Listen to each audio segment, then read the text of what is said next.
갑자기 이런 이야기가 나왔습니다. 대전선이라는 112년 된 낡은 철도가 있는데 이것을 없애고 공원을 만들자는 이야기예요. 찬성 쪽은 사용하지도 않는 철도 때문에 지역 단절과 슬럼화가 발생한다는 거고요. 반대쪽은 비상시에 사용해야 하는데 없애는 건 안 된다고 주장하고 있습니다. 대전선이 뭔데 이 난리가 난 건지 육기자의 긴급 이슈 점검에서 다뤄보겠습니다. 일단 대전선이 뭔지는 알아야겠죠. 대전선은 1911년 개통한 호남선과 경부선을 이어주는 5.7km에 달하는 단일 노선입니다. 삼성동과 홍도동, 준청동, 오정동 등 원도심을 4개로 분할하는 형태로 생겼어요. 함께 이 노선을 따라가 보시죠. 대전역에서 북쪽으로 올라가다 보면 경부선에서 갈라져서 대전선이 됩니다. 이후 삼성 지하차도와 청남 지하차도를 거쳐 홍도 어린이공원과 동산교회를 지나 호남선으로 이어집니다. 2015년까지 광주로 가는 무궁화호가 이 노선을 사용했고요. 2016년까지 하루 최대 14편의 화물열차가 이 노선을 사용했습니다. 그런데 국내 철도가 직선화되고 고속화되면서 곡선 형태를 띈 대전선은 2017년 5월 이후 사용 중지됐습니다. 보시면 철도 근처는 아주 상황이 좋지 않습니다. 버려진 건물도 많고 급이 가서 무너지기 직전인 건물도 많아요. 이에 지역 사회에서는 버려진 철도가 부정적인 영향을 미치고 있으며 이를 해결하기 위한 새로운 기반 사업이 필요하다는 주장이 제기됐습니다. 2020년 3월 23일 장철민, 황영순, 황운하 국회의원 후보는 대전선 폐선 및 도심공원 전환을 내걸어서 상당한 화제를 끌었습니다. 너무 좋은 사업이라 화제가 됐느냐? 그건 아니고요. 정치인들이 단체로 철로 위에서 사진을 찍었다가 벌금 20만 원씩 받았거든요. 그래서 화제가 된 겁니다.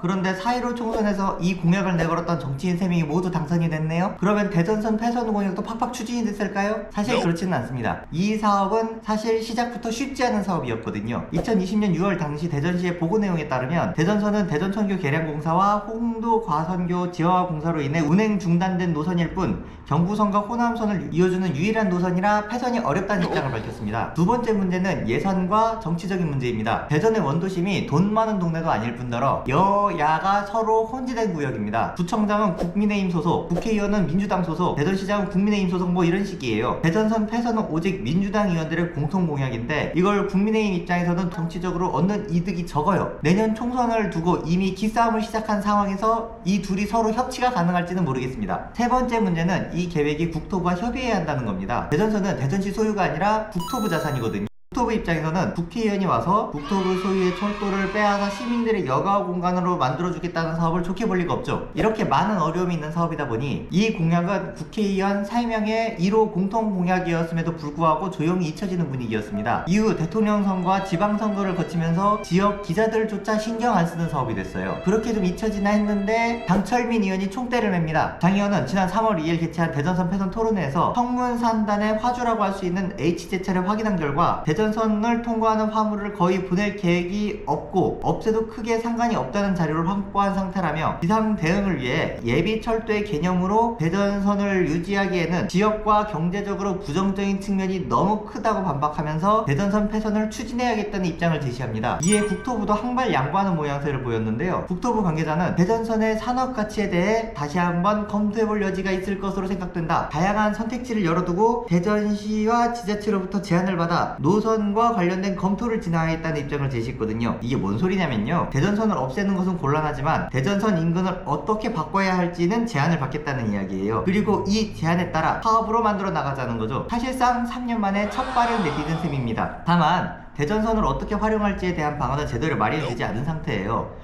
일각에서는 구로동에 있는 철도 사이언스파크처럼 차별화된 철도 사업을 추진하거나 서로를 따라 움직이는 작은 레일바이크 같은 걸 설치해서 관광자원으로 만들어야 한다는 등 다양한 의견이 제시되고 있습니다. 어떤 시민분께서 아이디어를 내시기를 아니 차라리 대전선 위에 튼튼한 판넬 같은 거 하나 깔고 주변도 깔끔하게 정비해서 차량이 다닐 수 있게 하면 어떠냐는 말씀을 하시더라고요. 기차가 다닐 수 있는 도로니 자동차 하나 정도는 들어갈 수 있으니까요. 어찌되었건 앞으로 대전선 폐선 사업은 초기 단계의 전략 과제를 선정하고 활용 방안을 마련하는 것이 최우선돼야 될 것으로 보입니다. 국토부와 철도공단, 대전시의 지자체 등이 참여한 협상 테이블도 만들어서 구체적인 사업 계획과 방향성을 마련해 이들을 설득하는 과정도 거쳐야 합니다. 한편 이 사업에 대한 현장의 반응도 다양한데요. 지난 3년간 간신히 첫걸음만 뗀 게 아니냐는 비난도 있고요. 산재한 다른 현안도 많은데 또 행정력만 낭비하는 거 아니냐는 우려도 있습니다. 일각에서는 대전 역세권 개발 등 원도심 균형 발전 정책이 추진되는 시기에 대전선의 활용 방안에 대한 논의가 이루어진다는 것 자체가 긍정적이라는 시각도 있습니다. 특히 수십 년간 교통 단절과 소음에 시달리며 어려운 생활을 해야 했던 지역 주민들에게는 좋은 소식일 수도 있겠네요. 과연 애물단지로 전락한 대전선이 정부와 대전 시민들 모두에게 좋은 방향으로 변할 수 있을지, 아니면 장철민 의원의 원맨쇼로 끝날지 같이 한번 지켜보시죠. 저는 이웃집 육기자였습니다. 다음에도 따끈한 지역 현안을 가지고 돌아오겠습니다. 시청해주셔서 감사합니다.